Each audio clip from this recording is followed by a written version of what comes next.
Hi ho, cat guys, I'm Tangar Igroglaz, MMORPG analytic. And today I want to discuss with you Dungeons and Dragons tabletop game. Actually, it's a lot of different tabletop games, role-playing games around, and how they could influence MMORPG genre. Why I started to play Dungeons and Dragons. Actually, what's Dungeons and Dragons? I'll show you. Dungeons and Dragons. It's the game to play with which you need a book. You need a book, and that's it. You need to read this book. You could download PDF file, and after it, you create your character on a piece of paper, or you could use like paper, like a text document file at computer, and then you play it. To play it, you need to just tell what your character do, and you have a master, dungeon master. He checks. He have a lot of dices, and he check is your action, how it went, how your adventure going. He tell you like, oh, you see a goblin. And you could say to him, okay, I see a goblin, how he looks. And then Dungeon Master, he describe you, oh, this goblin, he looks like grayish skin, and one his eye is covered with black tissue. And you say, okay, I want to try to charm him with this goblin with my magical spell. And Dungeon Master, he like reply to you, you failed or not. He throw dice and checks. So this system, you have a list of paper with a lot of your properties of your character, like your class, your race, like a dwarf mage, for example, dwarf warrior, and you have parameters like strength, dexterity, intelligence, everything as in every online game, actually. And why to play this thing when we have real cool graphical games like World of Warcraft, like Ultima Online and others? Why to play D&D? In this video I want to tell you why and why I started to play it. When we play online games, we have certain amount of freedom for our character. So when you play World of Warcraft or any other MMORPG, your character could jump, he could walk, he could run, he could kick his enemies with a big stick, he could cast magic or something like this. But that's it actually. He could walk, jump, attack. What else? Use some skills, that's it. You can't do a lot of stuff in MMORPGs. For example, you can't just take piece of wood, like break this piece of wood, like eat this piece of wood. You can't just do a lot of things in MMORPGs. Your action is very limited, and some other genres of online games, they have bigger degree of freedom for your character. For example, in roguelike games, you could throw any item to your enemy. Any item, like dagger, stone, anything from your inventory, potion. For example, in Tamnet, my favorite roguelike game, you could throw anything what you want to your enemy. And you could do some other stuff. Why roguelike games, they give you more degree of freedom for your character? Because it's very limited in terms of graphics. So the less graphics you have, actually, the more possibilities your character have in game. It's like very strong correlation. Another genre, it's MUDs, multi-user dungeons, text MMORPGs. And text MMORPGs, actually, they are even more advanced in degree of freedom for your character. In MUDs, you could do a lot of stuff because there they do not have graphics. They have all in text. And when they have everything in text, you could program almost any commands. You could program everything what you want into these words, because it's all text. You could describe any action, like you put your finger to your nose and the light from the moon came to you and big troll appeared because of it, because you pulled your hand to your ear. So you could do everything in mods, almost everything, but your degree of freedom also limited, of course, because every action has to be programmed, has to be coded, has to be developed, and it's not easy to develop everything. It's actually very limited. What I could say, in real life we could do anything, and any computer game limited. So when we take these Dungeons and Dragons style games, in these games you could do anything, and every action it could be, actually it's not like you could do anything like, oh, I want to become a sparrow and fly away. You could try to be a sparrow if you have a spell to be a sparrow, then you throw a dice, and if you are very lucky you would become a sparrow if your enemy wouldn't interfere. So dungeon masters throw another dice. So it's not random, there are a lot of rules, but your actions, they're almost unlimited. They're even more unlimited than in real life, because when you play Dungeons and Dragons you use your imagination, and your character could use anything, a lot of magic, a lot of different things which you can't do in real life. So in the way of degree of freedom, degree of gameplay freedom, Dungeons and Dragons, they are more powerful than any MMORPG, any roguelike games, or any mod. And that's why I started to play Dungeons and Dragons. Because actually, Dungeons and Dragons, it's, you know, it's online game. I mean, it's multiplayer game. Dungeons and Dragons, it's the games where you could play with 5 people, or some epic games. Sometimes people play, like 50 people could play Dungeons and Dragons. They have several tables. Each table has dungeon master, and their action interfere with this big world which they discuss sometimes. So actually you could say that Dungeons and Dragons, it's MMORPG, verbal MMORPG. So we have text MMORPG, it's mods, and next layer of freedom, it's verbal MMORPG. And it's really mind-blowing to me. It's become mind-blowing recently because, you know, I'm a bit tired. I tried all online games. I play MMORPG games for 20 years. And for 20 years I tried everything. I played several thousands days, hours of course, okay, in all these things, and I'm a bit tired. It's a bit boring because I tried everything. And actually degree of freedom quite limited, even in mods, because they wouldn't be like this if mods would have a lot of resources for development. But the problem is that there are hundreds of different mods, and every different mod has like 1 or 2 developers, and they do not have much resources. So the problem of mods and roguelike games also, they have a lot of degree of freedom, but they do not have resources to program it. That's it. This makes actually gameplay quite poor sometimes. And of course, RPG games, it's like silly games. I mean, okay, for 5 years you would be very happy to play World of Warcraft, but then when you understand every gameplay mechanics, it becomes boring. Yeah.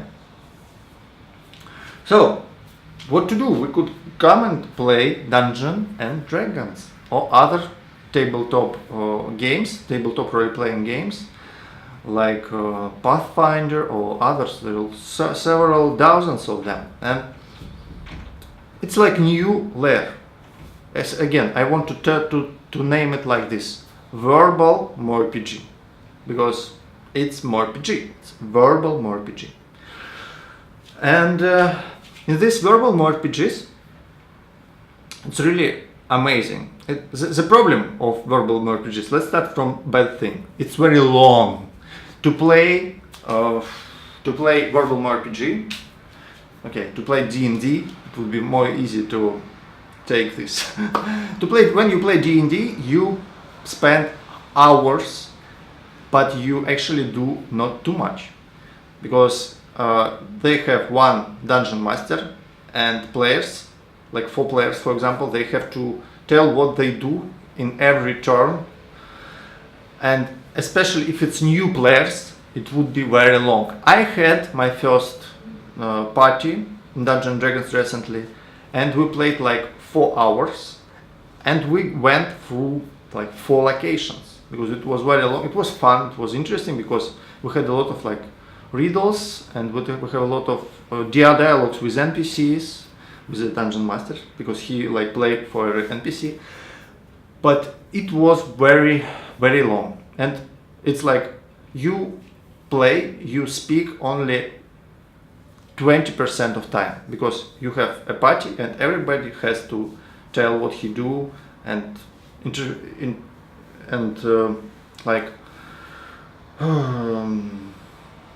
participate in this gameplay. So you play 20% of time, and it's what makes me like it's not so fun as it could be, because it's very long. But maybe if it's a party of experienced players, because I'm a new player, I'm newbie, if it would be experienced players, it would be faster, I believe so.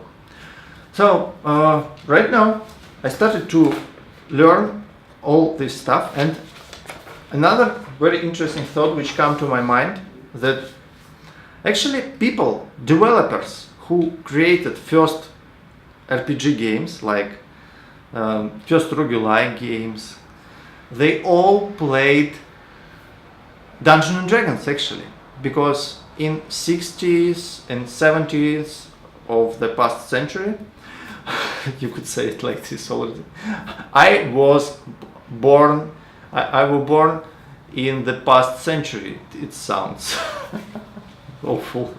So all these guys who developed modern RPG and MMORPGs, they all grow up playing D&D. They all played these things, and actually all our genre, it come from here.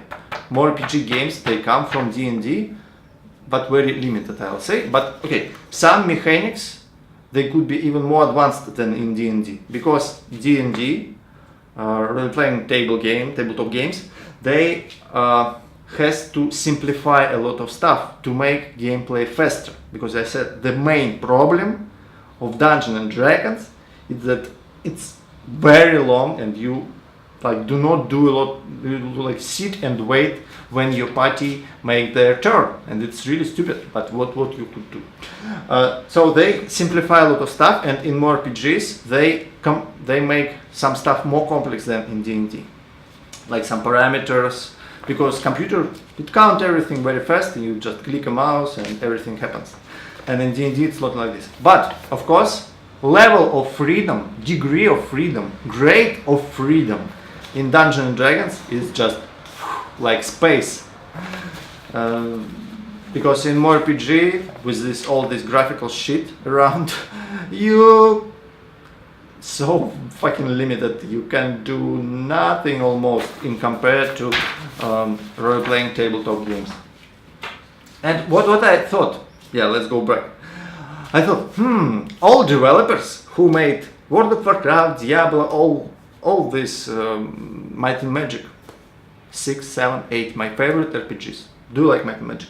So who made these great games, they played these Dungeons & Dragons first, and then they developed something, and then they played something. And in my way, I play online games for 20 years, and I didn't play much. Okay, I tried maybe 2 times to play role-playing tabletop games, but it was games without a book. It was like Imaginarium games, when you do not have any strict rules. And I didn't like that much because it was like a lot of rubbish in it. I mean, when every player could do anything which he want, and this dungeon master, he also like he doesn't have a rules. It was really stupid because when I played it as a youngster, we didn't have this. We didn't have this book. We didn't have this system, so it was fail, you could say like this. But now, when I started to play it, it's very quite strict system and interesting system. Not too much self madness, I'll say. So it has to be controlled a bit, and it's like a paradox because I started from RPG, then with a lot of graphics. Then I played roguelike games with very simplified graphics and more rich gameplay. Then I played mods, text RPGs with a lot of gameplay possibilities. And now I came, because even mods, they not so powerful in terms of game. I came to the last level. Last level, it's this Dungeons and Dragons games, and it's like, you know, the way of learning. It's like evolution. But a lot of people, they started from Dungeons and Dragons, and then they created games. Who created games?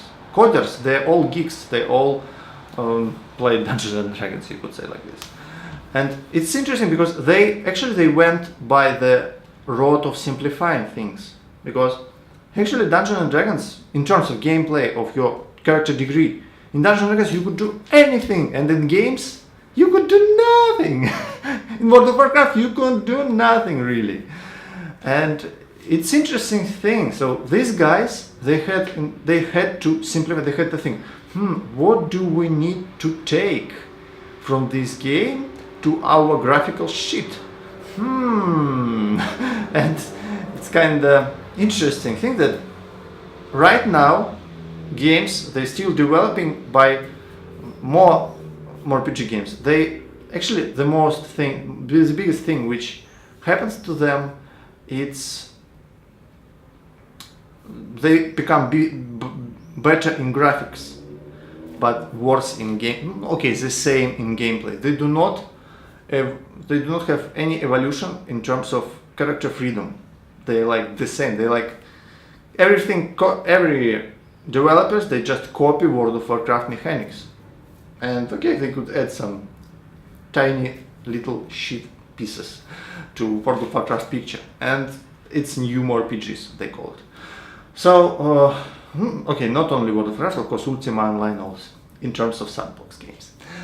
And it's kind of silly approach. I mean, maybe that's why RPG genre right now, it's in a crisis and not much interesting games come. Because these guys, you see, it's everything, they do not look into D&D anymore. They do not look into D&D because they had it in very long time ago. Okay, some people, okay, they play it, but I mean, they already do not try to bring stuff from D&D to more RPG, and this is what makes a problem in our favorite genre of more RPG games. But we have verbal RPG right now. So guys, try D&D, and I'll make more videos. I'll make streams and make guides how to start playing D&D, and actually it would be a big part of my new videos which would come soon, because I started to play it and I'm very happy because it's like I feel that there are enormous huge world of role-playing great games, and you could try a lot of different worlds, a lot of different systems, some more complex, some more simple, and they are much better than stuff which we have at our computer. The only problem is to find people to play, but right now there are a lot of online services like Roll20 or Fantasy Grounds and a lot of others, which could help you to find people all over the world, and you could play via Discord or Skype with a text, even with a webcam if you wish, and it's really fun. It's really fun. So you do not need to go in real life somewhere. You could play via internet, and it comes. So this is verbal MMORPG. So guys, please write your comments. What do you think about it? Tell me something useful, because I am newbie. Did you play tabletop role-playing games, Dungeons and Dragons, or some other systems? Please tell me your story and give me advice. Let's discuss this theory of verbal MMORPGs. I'll be very happy to see your comments. Bye bye, guys. It was MMORPG Analytics by Tangar Igroglaz.